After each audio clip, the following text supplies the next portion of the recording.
For me, I look back at what I could have done sooner, and I think of that phone call I made to my mom and how scared I was, but the relief from after that call, because it was like, okay, I was asking for help, like, you know, I was asking for help. And I think that's, no matter if you're an addict or you're struggling mentally, or whether it's in business or relationships, like, as human beings, like, we need to ask and receive help from others. It's just a fact, like, you know, we need, in order to get through life, you need people, you know?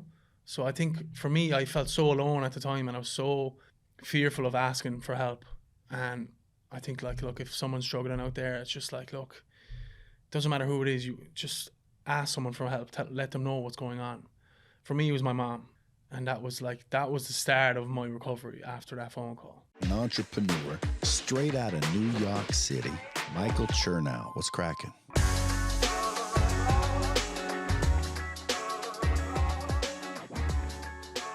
What up, y'all? Welcome back to the Creatures of Habit Podcast. I've got a guest on the show today that really is taking the shine from my handsomeness. It's just happening. I got nothing today. I'm not gonna be able to bring you much. I'm sitting with Cormac Murphy, who is actually Mr. USA. If you could fucking believe that, Mr. USA. He is he's a rugby player. He's from Ireland. He's got an accent that you're gonna want to listen to this podcast 2 or 3 times. Trust. He is an actor and a model. He's an athlete. He is also sober, and all the things that he's done, we're gonna get into. But I think if you guys have sort of seen me sharing more about the world of sobriety, and I'm really excited to connect with Cormac on that. Because lots of people are dying. And maybe sobriety is not for you. Maybe sobriety is for you. But the story of how people get there is always going to be interesting. And it's always going to be rewarding to just hear how people have fallen into a really dark hole, really deep trap, and then ultimately pulled themselves out and have become something that they never had thought was possible. He also was on TV on Love Island. So the guy is just, he's a savage, and he's got a lot going on, and he's given us his time to talk today. So everybody, let's welcome Cormac. Let's go. What's Thank up, you dude? very much. Absolutely, man. What an introduction. I've never had an introduction like that before. I'm known for good introductions, no, man. You're good. You know? It's a good start. No, I appreciate you having me. Yeah. I'm very excited to kind of, I suppose, share my story and kind of go over what it was like and what it's like now. I really would love to just learn a little bit about you first. Obviously, I want to talk about what you do on a daily basis to stay fucking Mr. USA, you know?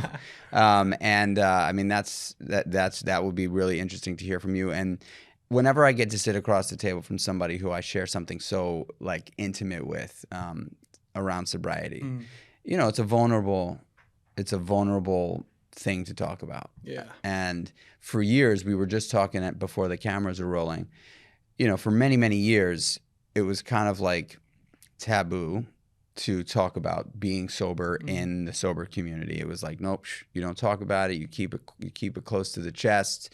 You don't want to blow your anonymity. And I just want to say that I really do believe times are changing. And I think the more people that actually share about their story, especially people that share about their story and have come out on the other side and been able to like put real numbers on the board, it's just inspiring for people that are listening, because there are, I mean, people that follow my journey, I know are, you know, a fair amount of them are in the sober world. Yeah. So I think it's great I would love to just hear about that. I would love to hear about your story, and then we'll get into some habits. Yeah, it's definitely a wild story. And I think it's, for me, like, I have safe spaces where I can share and be vulnerable and be honest as well. And I definitely feel like this is one of them. For me, it's like a little bit about me. Obviously, if you couldn't tell by now, I'm born and raised in Ireland. But my grandparents are actually from Washington Heights. My mother, yeah, you didn't know that. My mother's from New Jersey. And my father moved to New York in the 80s. All my brothers were born in New Jersey. And me and my sister were born back in Ireland. But I took the plane over to New York in 2016. And I suppose that's where it started. But like, look, I come from a big Irish family, you know, Irish culture. Like my father was a musician. My mother was a nurse until she had a big family and she was a stay-at-home mom. And like I grew up in a really, really good family, like, you know, like just middle class, played a lot of sports. But I was always like a dreamer, always fantasizing about like, you know, what am I going to do? What am I going to be? Who am I going to be? My brother moved here a few years prior to me moving to New York, and he opened a bar here in Astoria. And I remember, I always say this, right? I always say this, not to sound cool, but it's just a fact. I remember I was living in Australia and the movie Wolf of Wall Street came out and I was absolutely obsessed with it. I had this obsession over the main characters in movies like Leonardo DiCaprio in Wolf of Wall Street, Johnny Depp in Blow, those sorts of characters. And now I have more of a, I kind of understand why I was obsessed with them, is because they had the women, the drugs, the glamour, the money, everything like that. And I felt like that's what I was chasing at the time. But I moved over here in 2016 and I was telling everyone I was moving here to become a model. But really, I think I was moving over here because I heard how cheap and how good the cocaine was here. And it kind of just took off from there, man. You know, I was modeling early on, but it wasn't like I wasn't signed with an agency. I was just kind of building myself up on Instagram. And it was more, I think it was more of an ego thing, you know? People tell you you're good looking, and I just started saying I'm a model, you know? I'm just like, and I cringe a lot of the things I used to say and do when I was younger. But you know, we were talking about like perspective on things, and like it took me a long time to find out who I was and what I was here for, you know, and my purpose in life, and I'm still kind of chasing my purpose, you know, but at least I can kind of figure out and learn from my mistakes I've made in my journey, and you know, be grateful for my mistakes. And that's one thing I always mention is like I had a lot of shame for what I was doing in my 20s, but now I can kind of have this acceptance over my decision making and what I was actually doing to myself. But moved here in 2016, I got into the bar industry, you know, straight away. I think Irish people come to New York and they either do construction or they do bars. They do bars very well. Oh, they do very well. And you know yourself, you've been in hospitality for a long time, and you know what comes with it as well. And you know, I was always a drinker, and I mentioned before, and like I grew up playing rugby from like 4 years old, and I stopped playing when I was 22, 23. And once I stopped playing, I kind of had this sense of freedom, you know? Like I called my father to let him know that I was stopped playing rugby. It was almost like quitting a job, you know? Even though it wasn't my job, you know, it wasn't my job, you know, I was just playing it. But, you know, I went to a big rugby high school. I played with big teams back home in Australia as well. And looking back at it now, I can kind of see like, oh, the patterns that were there, like when I stopped playing sports and the discipline wasn't there anymore. So I kind of had this sense of freedom, and I had the gym. The gym was always there, but it's like, you know, at the time it wasn't enough for me. But I had this like big goal, big dream, moving to New York. And I found myself working in the bar scene for a couple of years, and then I got into nightclubs. And in that time frame, from going to the bars, from the nightclubs, I was getting hit up on Instagram for different reality dating shows. You know, like my first one was an MTV show that I ended up getting, but it never happened. And then as this is happening, I started in nightclubs, and I'm kind of getting my bearings, because I was a nightclub promoter right, for 3 years. And you can imagine like 25, 26 years old in the nightclubs in New York City. Like I come from a small town in Ireland, like, you know, I'm looking around myself, I'm like, what is this like, you know? And anyway, this talent agent that had contacted me for different shows approached me about Love Island USA, and that's how the reality kind of TV kind of started. And for anyone that doesn't know reality TV, like it got big for me anyway. It got big with like Jersey Shore, and then we had another one back home, Geordie Shore. But then Love Island came along in the UK, and it was the biggest show ever to date. You go on that show and it's a golden ticket, like 1 million followers, brand deals, all this thing. So when I got approached I originally got approached to do UK one, but because I was living here, I went out to LA to meet producers, and they were saying, we're going to hold you for season 1 USA. And I was like, okay. But in my head, I'm working in nightclubs. I'm not making that much money at the time, but I'm not really doing it for the money. I'm doing it because I'm going out chasing girls, I'm going to strip clubs, and I'm getting high. You know, that was my routine. Like, you know, so you can picture how that was as a 25, 26-year-old kid living in New York City, coming from this small town in Ireland, and then getting this big show on CBS. So I put all my eggs in one basket for the show. Wrong thing to do. I was thinking like, I'm coming off the show with 1 million followers, and I'm going to get all these brand deals. And while this is all happening, I'm addicted to coke. Like I can't stop doing cocaine. You know what I mean? I cannot stop. The drinking was getting out of hand, and I was around with this group who were like, a lot of the guys there, you know, a couple of guys are still in nightlife, a couple of guys are successful bar owners around the city, like a really good group of guys. And no one really knows that I have this problem other than them. No, not my family, even my ex-girlfriends who I was dating at the time. Because I was terrified, 26 years old, I knew I had a problem with drugs and alcohol. But I had this shame or fear, maybe. I think it was fear. Everything was fear. Everything that has held me back in my life has been fear-based, And I think that's a big one as well, because for me, it took me a while to recognize why am I doing this? What is going on here, Why am I so afraid? I was terrified, so insecure, so afraid of everything. But it didn't look like that from the outside, because I built back in 2017, I had 20,000 followers. And if you had anything more than 10,000 followers, you were kind of the shit, You're like, oh, this guy, who is this guy? It was crazy looking back at it now. So I'm doing my thing in nightclubs. I'm hanging around with these athletes. I'm around with these, girls. There was nights, how it is in nightclubs. There was nights I'd be out with 25 girls on my own and doing coke on my own, walking back and forth to the bathroom and just hanging out with girls. And yeah, there'd be some nights where there'd be guys with me as well. And I would get these messages off people, mostly from back in Ireland, because this was just not a thing in Ireland. The nightclubs, it's just you pay, everyone just pays €10 to get into a nightclub back home, but New York is different. So I was getting paid to bring these people into the nightclubs, be around these athletes, celebrities, everything like that. And everyone writing me messages oh my God, you're living the dream. And in my head, I'm like, I can't stop doing drugs. I can't stop drinking. I'm suffering inside, but I'm terrified to tell everyone, I'm sure you can relate to that as well. I mean, dude, we're the greatest disguise masters on the planet, Living two lives, I was always broke as well. I always was financially broke, but mentally, spiritually broke. And even saying these words now, I wouldn't know what that meant back in the day, even just a few years ago. But now it's I talked to you about just the freedom in sobriety and the clarity and the peace of mind when I just wake up in the morning and just hand it over, say my prayers and hand it over. But I want to talk about just Love Island as well, because it was a really dark time in my life. I found myself in 2018, and I never really share about this, but I do want to share this because it's I think it's important, because I think when I was first getting sober, I didn't really have anyone to look to, right? Mm-hmm.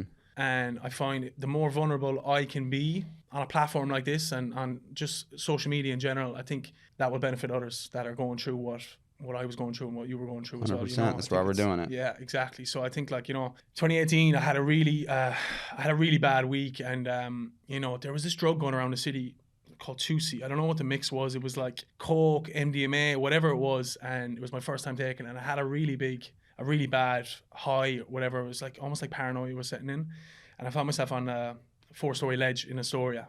And there was times in my head, when I first started using drugs, that I was getting these thoughts of, I don't want to be here anymore, And I texted a friend. I think it was just a cry for help, but I texted a friend, and he was living in Upper East Side at the time, so I was in Astoria, and I just found myself on a ledge 4 stories up, wanting to jump. And look, very lucky that he got there in time. I don't know was I going to jump, but I know it was a cry for help. I know I did not want to be there, So there was that, and there was a couple of instances, like that, and no one knew this. I did not tell I didn't tell my family until I went into rehab 3 years later, But 6 months after that, I'm on a big show on CBS, and I'm going through these tests, these evaluations before the show, and I'm just lying on every paper I'm taking. I'm lying suicidal thoughts. No. Have you smoked weed before? Sometimes. Have you done coke before? No. I'm just lying through my teeth here. Mm-hmm. Expectations going into the show, again, going back, I thought it was my golden ticket, Went on the show, and I was really suffering mentally, and I found myself on this dating show looking for love, quote unquote, looking for love, And the show didn't go well. I got booted off. It was a 4-week show. I got voted out about 10 days in, and came back and watched myself on TV, and I was just oh my God, who is this guy? I could see that I was suffering. And when I left the show, the psychiatrist asked me, "Are you okay?" So you didn't seem like yourself on the show. And I was I'm not really good. That was my first time I ever said to someone that I'm not good. And that was 2019, August 2019. I got out of the villa, and it was filmed in Fiji. So it was a whole thing. I was away for about a month, and I came back into the nightclubs, and I was I thought everyone was going to be oh my God, he's back. But it was kind of almost people were throwing digs at me, you know? Oh my God, you weren't on the show. And I was I craved attention. I craved being center of attention and this validation, and I got it in the nightclubs. So that 6 months after Love Island was the worst I've ever been, you know? Because it was like, look, I was like preparing myself. I was working out like a maniac, but mentally and spiritually I was gone, you know? So I always mention this because it was like, I walked into the Villa Love Island 2019 around 185 pounds. Fast forward 4 or 5 months later, I was 162 pounds. Yeah, so I dropped whatever that is, almost 162 pounds. Yeah, I was gaunt. I remember I was going out to Brooklyn for a shoot, and I didn't sleep the night before, and I was all coked up. And the photographer told me I look good. He said, you're going to get signed with an agency, because I had this skinny, gaunt look. And in my head, I'm like, you don't know what's going on here, you know? Wow. Yeah, crazy. And it's not just about the physical, but I think that's important to mention. Like, you know, I walked up to the nightclub. It was one of my last nights working in the club, and there was this doorman who I really got along with. And I had coke on my nose, and he just gave me this little wipe on my nose and asked me, he's like, what are you doing? You know? And I was just like, what do you mean? He was like, what are you doing to yourself? You know? And anyone that knows me back in 2019, I used to wear these skinny jeans, and my skinny jeans were falling off me, man. You know? It's scary when other people, and I remember it so clearly too, other people stopping me, looking at me sideways, kind of like, what's going on, man? Like, I know what you're up to, but it looks really bad right now. Let me ask you this. Did you ever get offended, like, when people... I mean, I would get defensive. Yeah. You know, I would get defensive out the gate. I never took a moment to think about anything that anyone ever had to say to me. Yeah. I was always just like somebody mentioned something to me that I didn't want to hear. Yeah. I would fire back a reaction like in a second, and I'd be like, you want to take a stab at me? I'm gonna slam you over the head with a fucking sledgehammer. You know, like that was the way I would. I was the same. Yeah. My friend was going out with this girl one time, and I didn't really like her. And she called me a cokehead one night. And I went up to her boyfriend, who was one of my best friends. I was like, do you hear what she said to me? And he was like, sure, bro, that's who you are. Like, that's what you do. I was so offended by it, you know? But instead of admitting and trying to ask for help, I just went more. I went like knee deep into it, like, you know, and that 6 months was very dark. Like, and I called my mom. It was the first time I called my mom. I was so afraid. I'm kind of trembling here a bit now, because it's like it brings back, because, you know, for me anyway, like, I'm quick to forget a lot of things, like, you know, even in sobriety, how beautiful my life is, and I am quick to forget. That's why I love talking about it, because it does bring me back, and I get this, like, these tingles of how it was. But it's like, it's good reminders. I need to know this. I need to be reminded about, like, how bad it was, because it's like, you know, I can't sugarcoat it. Like, you know, I can't take my sobriety for granted, because it wasn't that long ago, man. You know, it's like 5-6 years ago where it was that bad. So I called my mom and told her what was going on. And, you know, this, again, 6 months after Love Island, so we're coming up to Christmas time. That was the worst Christmas I ever spent in my life. I spent it alone. You know, I spent it alone. I couldn't stop using. You know, I was trying to connect. People were trying to connect me with sober people. I was refusing any help.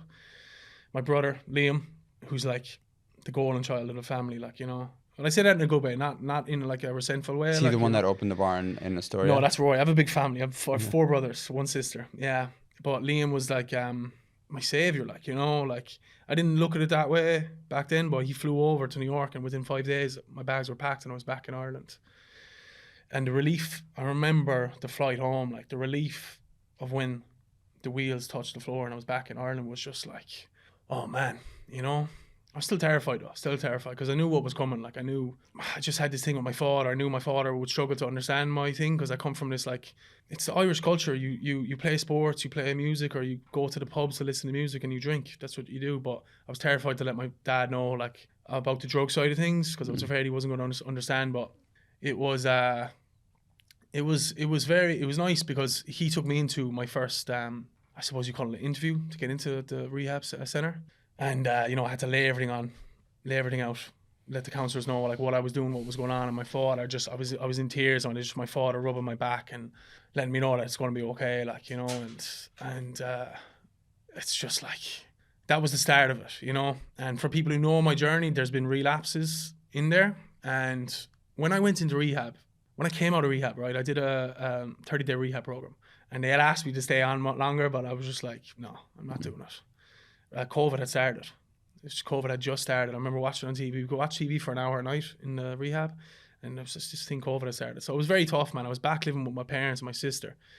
And this is like, you know, living abroad for like 5-6 years in my 20s and going back home. And I was like, is this what my life is going to look like? And I relapsed, you know, 5 months, you know, and then I got back on the train, but I didn't really have a sober community. I was just going pure military, like running, lifting.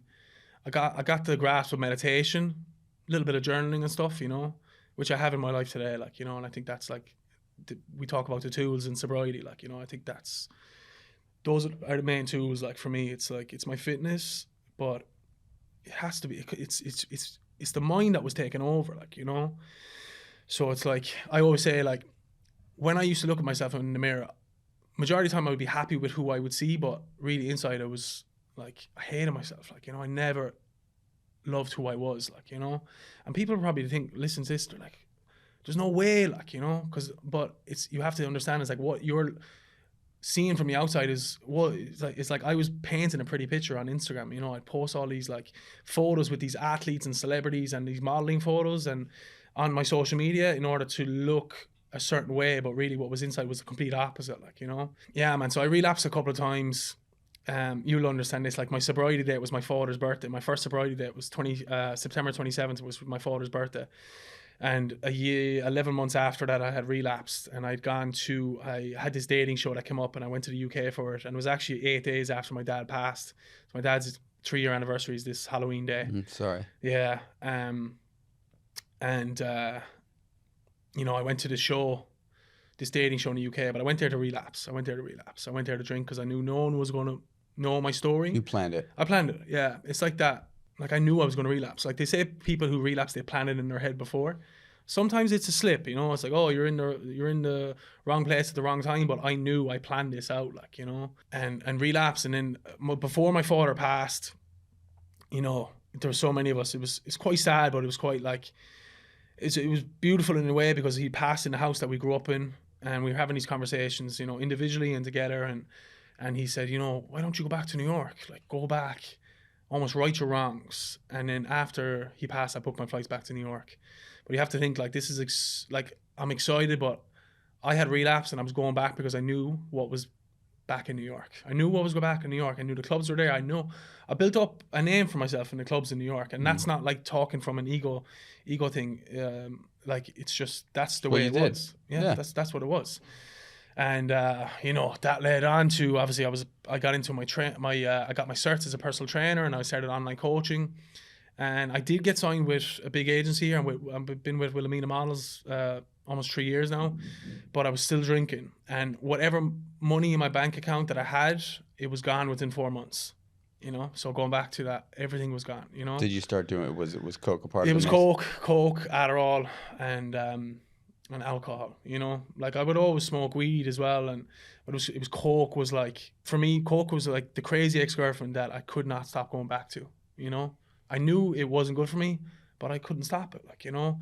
And you know, like, play the tape, you know how it works out. It never ends up good. Yeah. And I was telling you this before. I met this guy he owns a couple of bars and restaurants, and he's been sober a long time. And I was training him at the time for about 3 months, and I was miserable going in there, and he noticed something was up. So he'd asked me, he's like, you know, are you still sober? He's like, your sister tells me you're sober. I'm like, yeah, I'm still sober.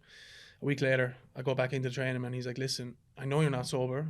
I've been told you've been out in the pubs and nightclubs. And I was just like, wow.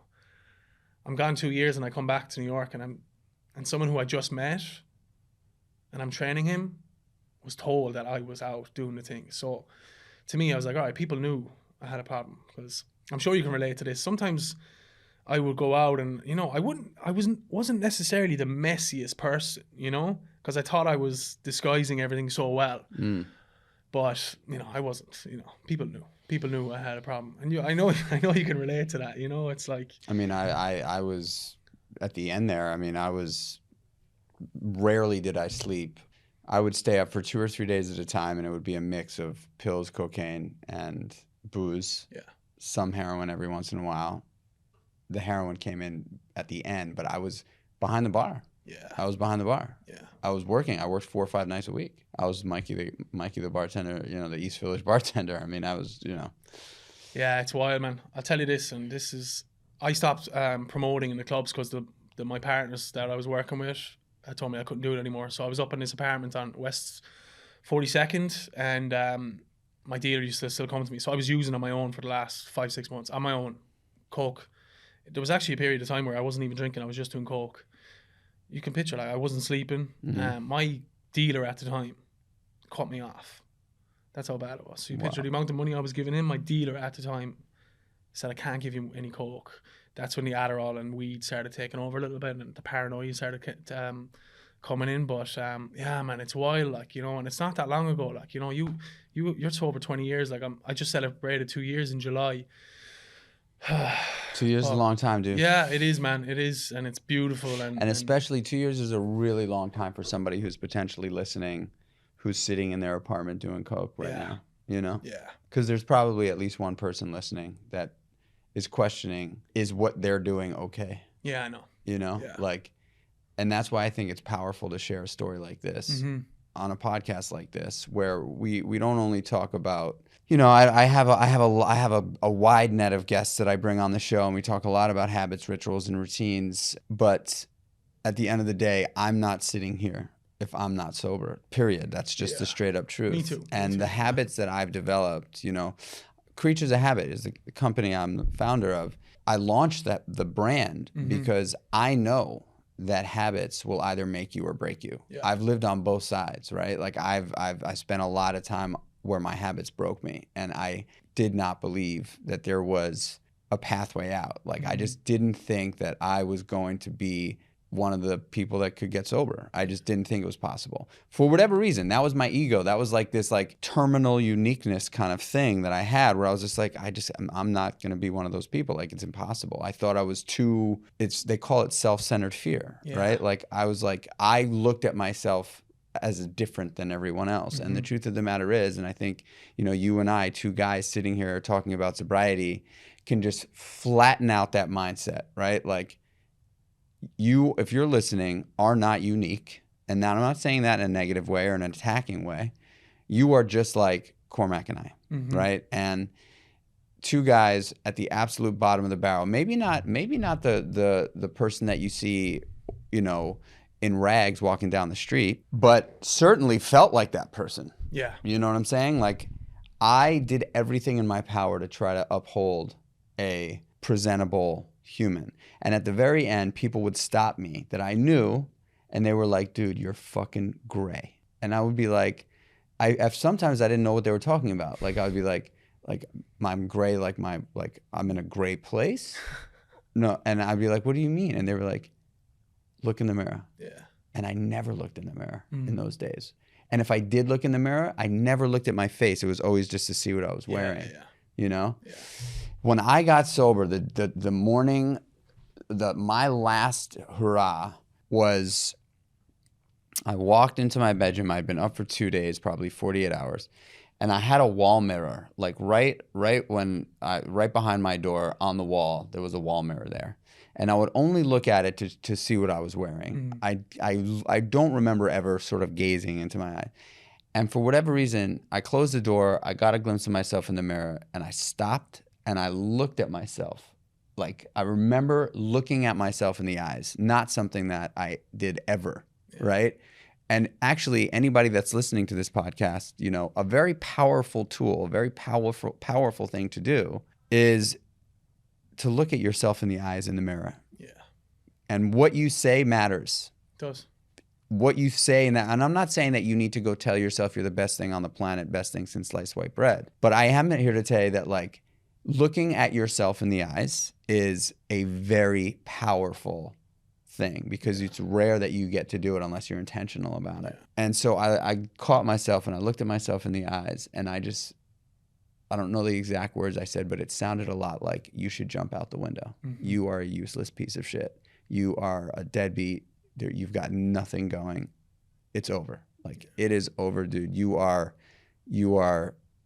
essentially like your worst nightmare, and it's not worth living another day. Yeah, I felt the same way, man. You know, but there was times I looked at myself and I knew, like, I was like, what are you doing? Like, you know, I would be lying in front of, like, to my friends, family, but, like, you know, I knew I had a problem. I knew I had a major problem, like, you know. And what I will say, like, but it does start with yourself, like, you know. It does start. It's like you got to get honest, like, you know. For me, it was like I was talked about, like, you know, being shameful of, like, asking for help and then accepting help as well. You know, that was a major thing for me. I think my ego was too big, or maybe I was too ashamed of, like, what I was doing, like, you know. But that was the first, you know, it was the first step in the right direction. You know, it was accepting help, like, you know. And it's important for anyone, like, you know. It's like, because I feel, for me anyway, I felt like I was so alone, and I feel like a lot of people out there definitely still feel like they're so alone, even though they might be surrounded by so many friends and, like, loving family, you know. But that was a big one for me, like. So, I mean, now you're sober. You're sober 2 years straight. You just celebrated 2 years, so congratulations. Yeah, thank you. I mean, you said fitness, you know, is a big part. I know for me, I owe my life to my sobriety, my current life, right? But if I didn't, I was introduced to fitness. I mean, I was an athlete as a kid. Yeah. And I loved sports. I hid in sports. That was like what I did from like age 0 to like 13 when I really started to get into drinking and partying. But that all went away when I got into the, you know, restaurant biz and then the nightclub biz. When I got sober, the first thing that these two guys kind of came to, you know, kind of swooped in and helped me do was they immediately introduced me into fitness. Like immediately. I got like right in.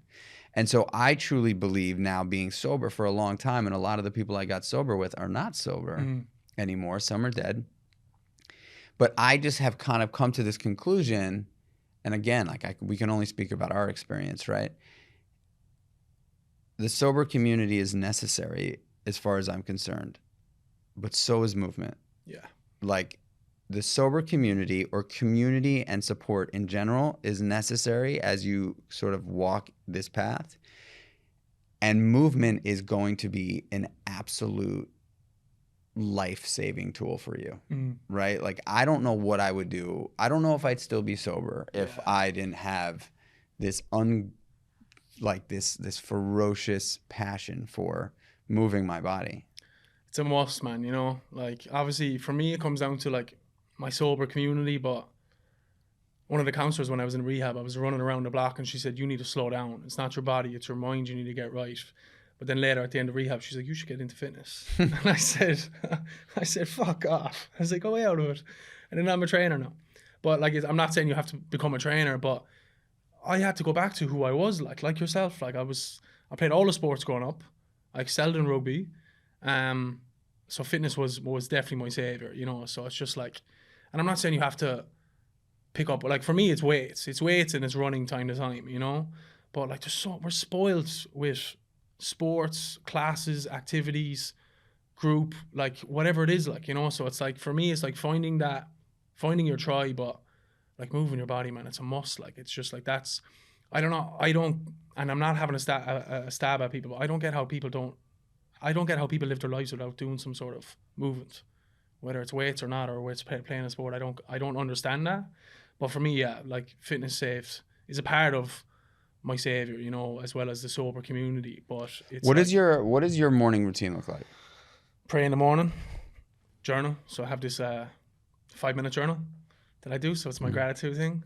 So I've been doing that since I came out of rehab, man. You know, is my gratitude. And so you use that journal, the actual 5-minute journal. Yeah. Just write 3 things that I'm grateful for, and it sounds so simple. And I didn't get it at the start, you know. I'm like, oh, what am I grateful for? It's the simple things. But it's the simple things now that I appreciate, like going to bed sober, waking up, getting a full 8-hour sleep, having food in my fridge, having clean clothes, you know. It's simple things, like, and honestly, that's the beautiful thing in my life right now, is the simple things, you know. Yeah, I do chase success and whatever else that comes with it, but to me, my success is the simple things now, you know. And it's like, so it starts. I'm an early riser now, man. You know, I used to be getting home at 4 a.m, but now I'm getting up at 4 a.m. So it's a complete 360. You know, pray, meditate. I'm not gonna lie, I don't pray every morning, but I do pray every day. You know, so if there's times where I'm exhausted in the morning, I will bring my journal with me, and I'll do it when I have in between clients or something like that, you know.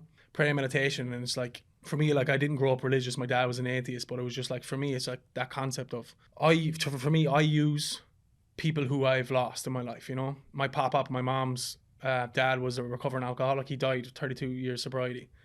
I want to talk about this. I had this spiritual awakening in rehab, right? Crazy to me. And I never really share about this, but my mom started bringing in letters that my pop-up used to write to me when I was a kid. And I got this, like, I don't know, was it an epiphany, but I felt like my brain was just like so clogged, right? And I got this memory of when I was 6 years old.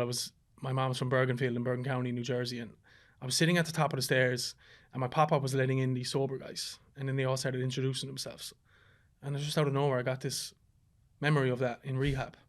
My mom like started bringing in photos of me and my pop-up and letters and stuff. And at the end, my last night of rehab, it's like a ritual. You light a candle, and I lit a candle outside, and it was pouring raining.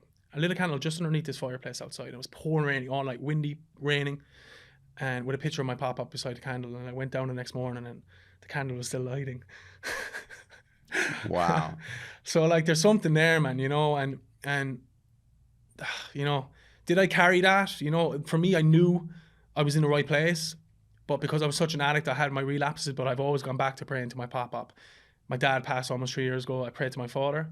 My best friend, who's passed almost a year now, was an addict as well. Had a little over 2 years sobriety, relapsed last year, and, you know, got behind the wheel. And that really hurt. And, you know, the losses in my life, like, I had those three guys, my pop-up, my best friend Darren, my dad Liam, and I pray to them, like, you know, and I use them. Not when I need to, like, it's every day, like, you know. It's like when things are going good, I pray to them. When things aren't going good, I pray to them. And anywhere in between, I'll pray to them, you know. And it's just, I just feel this, I don't know, there's something out there, whether it's the three of them or something else. That's who I feel like he's guiding me. Because we talked, man, like, how I didn't overdose or whatever, like with fentanyl and all this shit that's going on now. My father said to me there one day, he's like, how didn't you blow a hole through your nose? I said, I don't know. And then to me, I'm like, how am I alive? I don't know, you know? So there's something there, man, you know, whether it's spiritual or religious, whatever your beliefs are, like, something greater than me is protecting and looking after me and, like, allowing me to live life the way, you know, I won't say the way I should have, because I'm very grateful for my struggles. I'm extremely grateful for them, and I've taken a lot of lessons and learnings, and anyone that's come into my life, good or bad, I'm grateful for them as well, because it's like, it's taught me a lot about people, about life, you know, and about myself as well. And today, like, I can sit here and I'm like, I know who I am. I know who I am, like, you know, and that's a thing people probably struggle their whole lives with, you know. I know who Cormac Murphy is, like, you know. I know, and I'm not like, yeah, I'm sober. My struggles, I always say it, like, my struggles is my armor. Like, my struggles are my armor, you know. And I'll carry them for the rest of my life, like, you know, or just for today, you know. For someone listening, maybe just one person who is struggling, on the fence, knows they have a problem, either hiding it or other people know, what kind of advice can you give them? Yeah, honestly, I've been asked that question a lot, and for me, I look back at what I could have done sooner, and I think of that phone call I made to my mom and how scared I was, but the relief from after that call, because it was like, okay, I was asking for help, like, you know, I was asking for help. And I think that's, no matter if you're an addict or you're struggling mentally, or whether it's in business or relationships, like, as human beings, like, we need to ask and receive help from others. It's just a fact, like, you know, we need, in order to get through life, you need people, you know. So I think for me, I felt so alone at the time, and I was so fearful of asking for help. And I think, like, look, if someone's struggling out there, it's just like, look, it doesn't matter who it is, you just ask someone for help, let them know what's going on. For me, it was my mom, and that was the start of my recovery after that phone call. And I didn't think it at the time, but looking back at it now, it was that phone call I made to my mom. And, you know, man, I'm just so, I'm so grateful and blessed, or however you want to call it, that I'm here today. So, like, look, ask for help, man. You know, don't have any shame around asking for help as well, because everyone should be doing it, you know. There's no shame in asking for help at all. All right, y'all.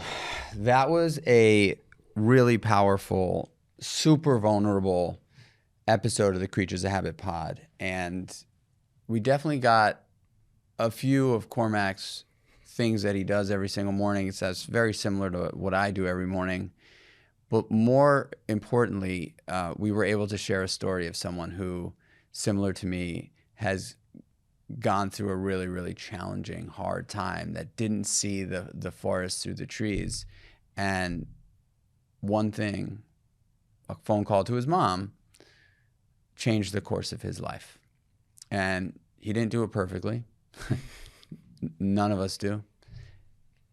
But he's here sitting across the table from me today, 2 years sober, smiling from ear to ear, sharing his story so that hopefully there's someone out there that can benefit from it. I know the value is there.